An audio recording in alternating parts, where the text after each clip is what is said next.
Good Wednesday afternoon. Thanks for joining us on Kare 11 News Now. I'm Chris Arabsky. New today, state legislators and child care providers are speaking out at the Minnesota Capitol after a viral video from conservative YouTuber Nick Shirley claims to have exposed fraud at Minnesota daycare centers. It comes as federal child care payments to Minnesota are frozen, with that viral video being one of the reasons why.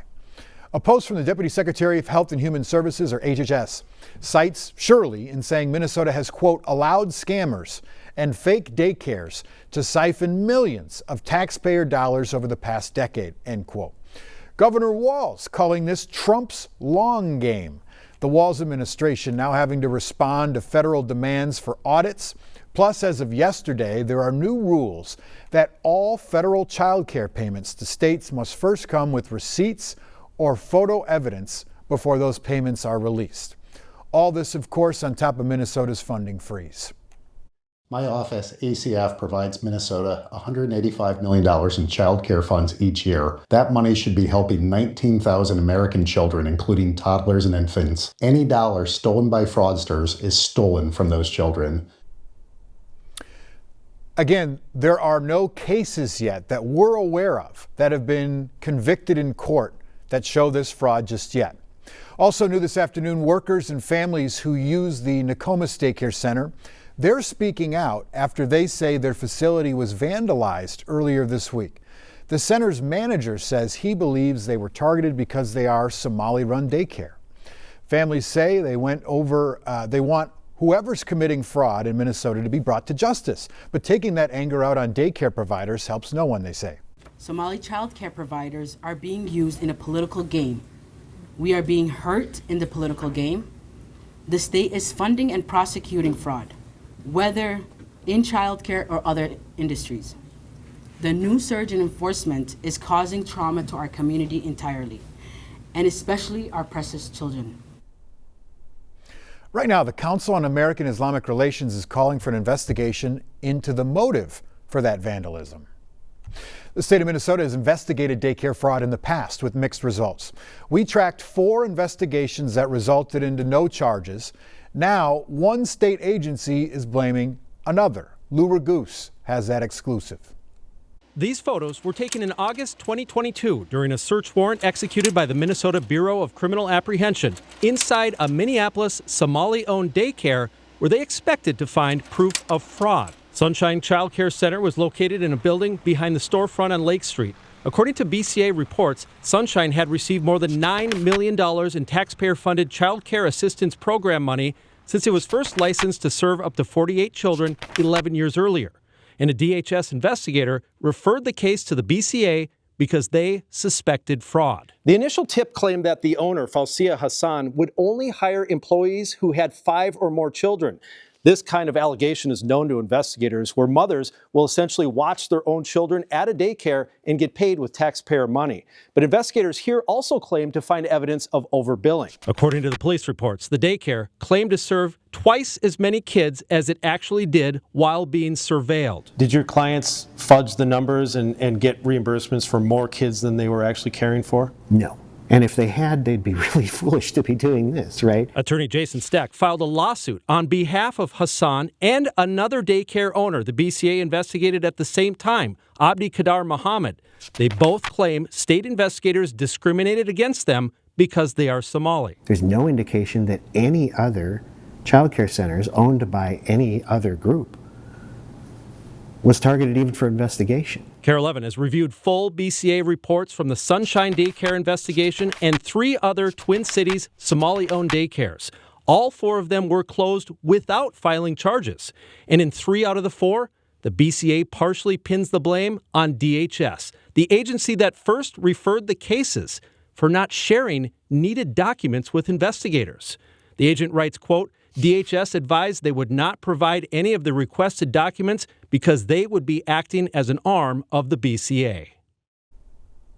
Lou Raguse with important reporting there. The lawsuit filed by the 2 daycare owners is in federal court.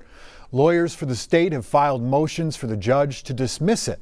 That ruling has not come down yet. Developing right now, community leaders are urging Native American women to be on alert over reports that addicts are being promised treatment out of state that does not exist. The Minnesota Indian Women's Resource Center says it's unclear how many people are being transported, but they call this pattern alarming. It's similar to a scam in Arizona that was uncovered several years ago, costing taxpayers billions of dollars and leading to the deaths of many Native Americans. Reva Stewart helped expose that fraud when she saw white vans picking people up at nearby parks. It's really frustrating because you're in this hamster wheel of how can we stop this? As for Minnesota, officials say the only trusted medical providers are White Earth and the Native American Community Clinic, asking people to say something if they see something suspicious.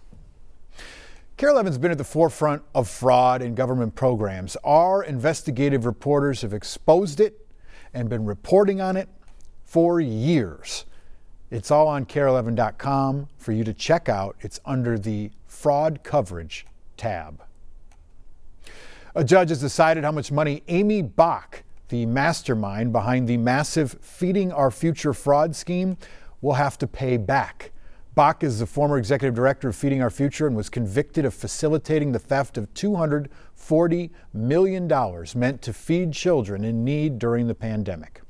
Judge Nancy Brazel entered a money judgment for $5.2 million that Bach directly or indirectly received from the fraud. Bach's sentencing date has not been set yet.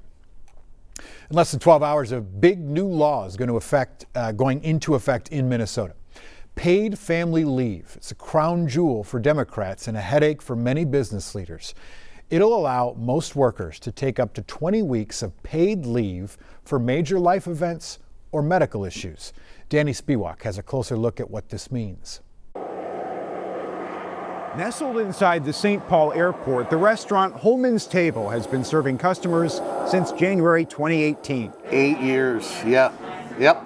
But when the calendar flips to 2026 this week, owner Troy Redding must navigate one of his biggest changes yet. This one's pretty significant, yes. Starting Thursday, almost all workers in Minnesota will be eligible to take 12 weeks of family leave, 12 weeks of medical leave, or 20 weeks for a combination of both. Funded by a payroll tax, the program covers employers of all sizes, whether they have thousands of workers or just 50, like Holman's Table. We're a small, independent business, and with all legislation being lumped in with large companies, our means are different. But the Walz administration says the new law will expand paid leave to hundreds of thousands of Minnesota workers who didn't previously have these benefits through their jobs. We want to make sure this program is very accessible and easy to use for workers. After a soft launch in late November, Department of Employment and Economic Development Commissioner Matt Verilek says applications for 2026 leave are now open for everyone. This is a very exciting development for us, something we've been building towards for a long time. The program covers a range of groups, including new parents, people caring for sick relatives, or those who need medical treatment themselves. Supporters of the policy include labor groups, the AARP, and the Children's Defense Fund. Paid family and medical leave will help ensure that parents and caregivers are able to be present for these moments. However, business groups such as the Minnesota Chamber of Commerce have called the paid leave program a one-size-fits-all mandate. I think there should be more flexibility. At Holman's Table, Troy Redding says he supports his employees having some form of paid leave. But having it being a government entity, I struggle with that. Danny Spiewak reporting there. If you plan to go out for New Year's Eve, Metro Transit wants to help you get home safely. They're providing free rides starting at 6 p.m. tonight. Just make sure you plan accordingly.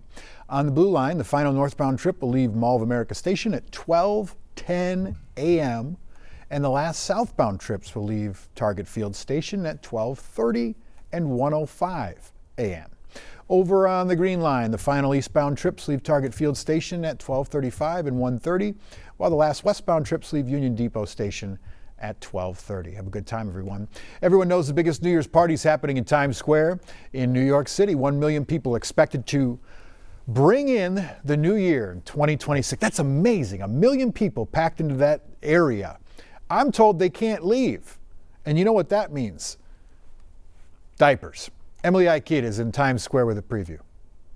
Well, hello from Times Square, where the NYPD is out in full force monitoring the crossroads of the world, as some 1 million people are expected to pack into Times Square to witness the ball drop just behind me. And it's an event that the city prepares for all year long. And this year there will be even more officers out patrolling the crowd and making sure the celebrations go smoothly and safely. In addition to the officers, there will be heavily armored tactical units, drones, dogs, eyes on the ground and in the sky. You may hear the whir of helicopters overhead. The NYPD says there's no specific credible threat to this year's New Year's Eve celebrations, but the department here and in major cities across the country acting with a lot of vigilance, especially just 1 year out from the awful terror attack in New Orleans. The other thing that officials are closely watching this year, the weather. Millions of people from Minnesota to Maine are facing frigid, dropping temperatures. Out west in California, revelers could see a downpour for the first time during the Rose Parade in Pasadena, California in some 20 years. I'll tell you, it's raining something different in New York City tonight. Confetti, which I just learned is in the shape of a square in honor of Times Square. Back to you. Thank you, Emily. Stick with us. We got more news and weather coming up after the break.